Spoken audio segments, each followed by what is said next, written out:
Ano 'to, ano 'to, ano 'to, ano 'to, strength card energy parang meron dito na parang, hindi nilulubayan ng inyong isipan, hindi kayo mapakali, bakit? Yan, Alam mo yung energy na 'pag nakaamoy ka ng mabaho ta's hindi mo alam saan yun, banda? Alamin natin 'yan 'no. Pangit naman na example mo, miss, 'yan 'no, para gets niyo agad, okay. So, let us see what do we have here for you guys. Maraming salamat Archangel Michael, guardian angels, guides of collective and even their ancestors always present sa kanilang reading. Thank you so much.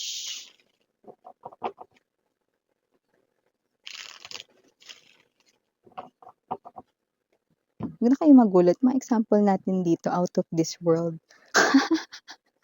Para gets niyo agad.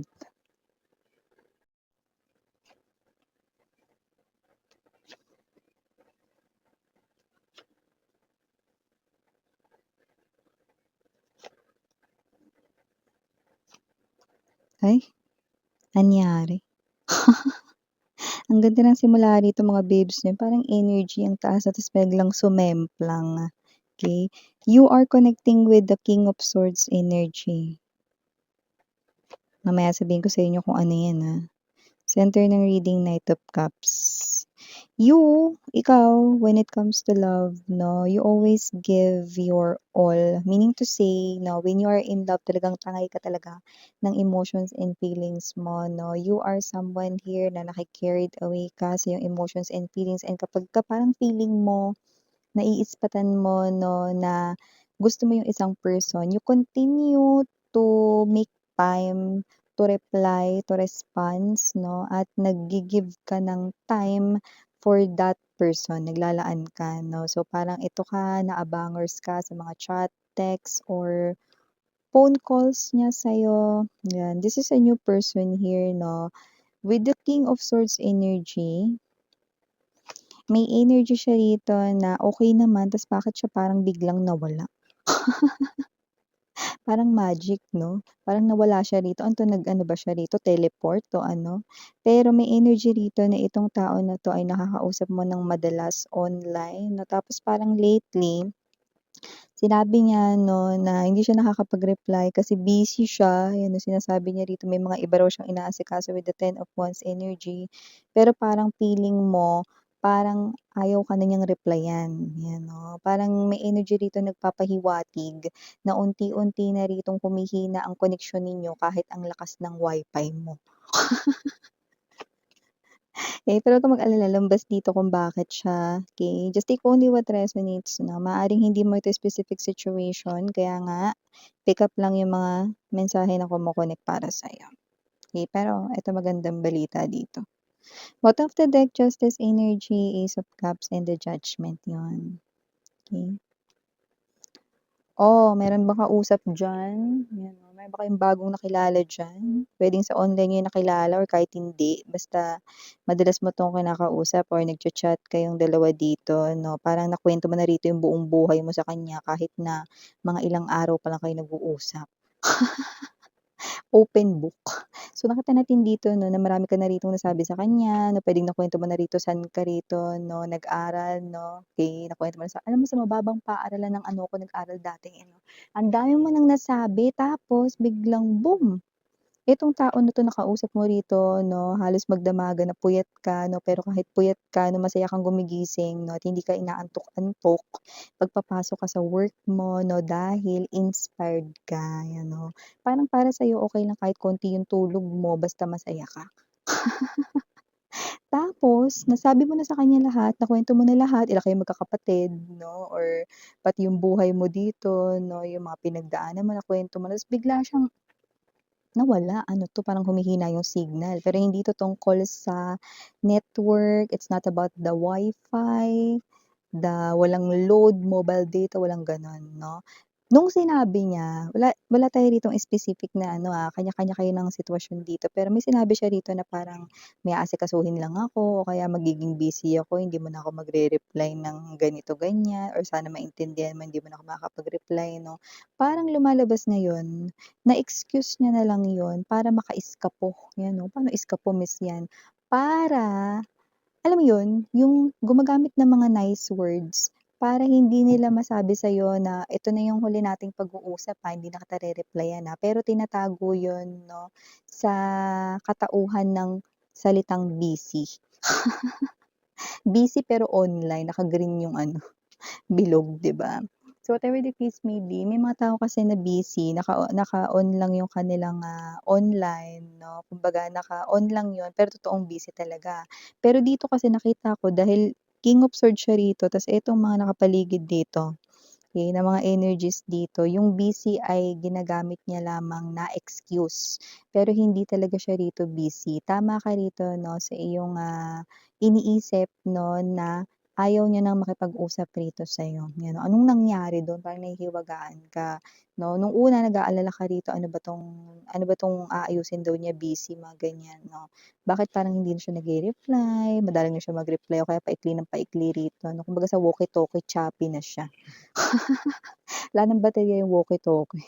So, kung sino man 'tong energy na 'to 'no, yun yung parang kinababahala mo kasi parang okey ka na, kausap siya, komportable ka na, lagi mo na inaabangan rito yung chat text niya, pagmulat mo, pagdilat mo sa umaga, inaantay mo rito yung mga chat niya ta's bigla siyang boom, asan na siya, yan oh. Yung iba nagre-reply pa rito, teka nga. Nagre-reply pa, pero pinaninindigan pa rin yung salitang busy, busy nga ba talaga? Ayan 'no, pero yung iba dito parang matatapos na rito 'no, ng ilang araw pa lang 'no, ang 16 episodes ng K-drama. Aba, busy ba yun? Daming time, So yun nga 'no, bago natin pag-usapan ito more, batiin muna natin everybody. Hi and hello there everyone, my name is Yan. Welcome new subscribers, returning Eastern Thank you sa inyong walang sama love and support for me. Ako din pala may main channel tayo, The High Priestess, link down below lang sa ating description box. If interested, just click that link para makarating kayo there. Everyday nag-a-upload tayo ng collective readings for all signs to At syempre, ating gender dito by lalaki LGBT. You can also switch roles if you want because that is also possible to happen. Why? Because this is general reading and at the end of the day, everybody, you have your free will with you. Like, free mo yung gamitin anytime, anywhere. So, timeless type pwede nangyari na sa iba, nangyayari na sa ibang mangyayari pa lang. Okay?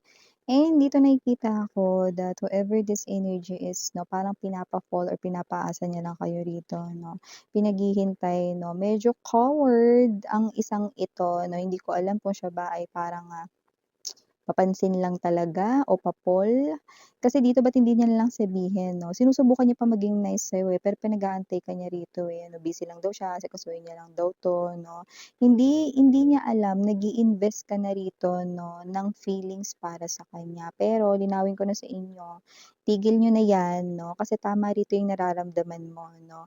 Alam mo 'no, you are someone very intuitive and highly spiritual, sweetheart. That's why you are feeling this person's energy that he or she ay drifting away from your energy. It is because this person here, totoong lumalayo siya rito sa'yo, no? And this person right in here, no, nakita ko dito na hindi kasi miss yan. May iba siyang kausap, player type of energy kasi siya. Yung iba, oo, meron ditong ibang mga kinakausap, no, mga bagong kausap rito, yung mga bago na naman sila nakita sa mga suggestions sa gilid ng mga social media nila, sa Facebook. Pero hindi lahat gano'n. Meron dito na yung reason 'no, sa salitang busy na sinabi nila sa'yo rito 'no, is one, may possibility na meron kang nakuwento 'no, na yun yung ayaw niya sa isang person. And then two, or the second scenario might be, this person here is someone who's afraid sa commitment, yun 'no. So, whatever the case may be, yan na. Yung iba, oo, yes, may bago kausap rito, baka player type of energy nga talaga sila, Miss Yen. Oh, yeah, meron 'no. Pero meron ding dalawang malinaw rin na rason. One is meron kang nakuwento, sabi ko nga sa inyo na maaaring marami na kayong nasabi sa kanya, marami na kayong nakuwento sa kanya, buhay ninyo 'no, na-open up niyo na 'no. Puwedeng 2 araw pa lang 'no, nakuwento mo na simula nung fetus ka. Kasi nagtrabaho ka na, naubos mo na lahat ng yun 'no, dahil nga like mo siya rito, 'yan 'no. Pero meron kang nasabi na parang, I don't know what that is, pero, ah, hindi naman yun yung bagay na parang na-turn off siya, pero parang yun yung bagay na puwedeng, same situation na ayaw niya, okey, may gano'n, eh. may gano'n, eh, 'no. Okay, so I do see that this person right in here 'no, could be having same traumas with you 'no, na ayaw niyang kumonect 'no, sa isang person na gano'n 'no. Pero puwede rin naman na meron kang nabanggit na yun talaga yung literal na ayaw niya, sweetheart 'no. And then the last one is this person's afraid to, fall in love or to commit because he or she is afraid to get hurt. Okay, so gano'ng klase ng energy. Okay, sorry about that commercial mga babes. Let's now go back dito sa ating pinag-uusapan here. And nakikita ko dito that this person here ay someone rito na nakikitaan mo na rito sana, no? Na gusto mo siya, no? Medyo hindi pa naman malalim yung feelings mo for him or her, no? Kaya medyo parang nadidisappoint ka lang rito, no? What's the matter ba? Kasi parang maiiwanan na lang ito sa'yo rito na isang malaking question mark 'no, na magkaroon ng mga anak na maraming question mark sa'yo ritong head or sa bumbunan mo 'no. Pero glad na nakarating ka rito sa ating reading na ito 'no, because the universe ayaw niya rito na ma-stuck ka with a lot of questions, especially that one 'no, na bakit ba siya rito parang biglang umano, ano ba yung reason? Then those top 3 ang ating highest possibilities 'no, kung bakit yon siya rito lumayo, no? But don't worry because that person is not really the person here for you guys, no? There is someone coming in next dito, which is, this is a high confirmation, King of Coins. Look at that.